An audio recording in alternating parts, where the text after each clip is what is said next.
ஆமா, என் பொண்ணு இந்த பக்கம் வந்தாளோ?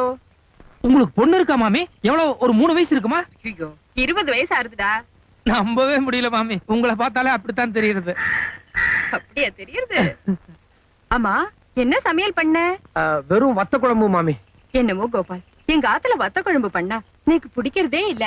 எங்க நீ வச்சத கொஞ்சம் கூட சாப்பிட்டு பாப்போம். அது மாமி, நான் ஆஞ்சநேயர் விரதத்துல இருக்கேன், அதனால நான் செஞ்சதை பொம்மநாட்டிகள் கொடுக்கப்படாது. ஐயோ, நோக்கு நான் வடை பாயசம் எல்லாம் எடுத்துட்டு வந்தேனே, பரவாயில்ல. இருங்க இருங்க, அது ஆஞ்சநேயர் சீதா பிராட்டியோட பக்தன், அதனால சீதை எது கொடுத்தாலும் வாங்கிக்கலாம். ஆஞ்சநேயர் தான் திருப்பி சீதை கொடுக்கப்படாது. கொடுங்க. உள்ளவா? இருங்க இருங்க, எங்க உள்ள? ஐயோ, வாசப்படியில நின்னுட்டு வாங்கவும் கூடாது, கொடுக்கவும் கூடாது. நீங்க அப்படியே இருங்கோ, நானே படி தாண்டி வந்துடுறேன். நடங்கோ, கொடுங்க.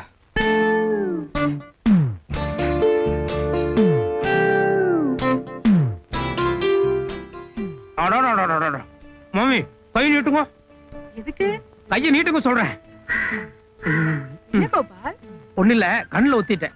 அடடா, என்ன வடை, என்ன பாயசம், அவ்வளவு டேஸ்டாவா இருக்கு. டேஸ்டாவா?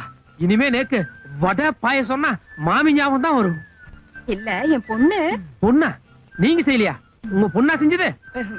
நான் தான் செஞ்சேன். என் பொண்ணு கூட உன்ன மாதிரி தான் சொன்னா, அத நினைச்சேன்.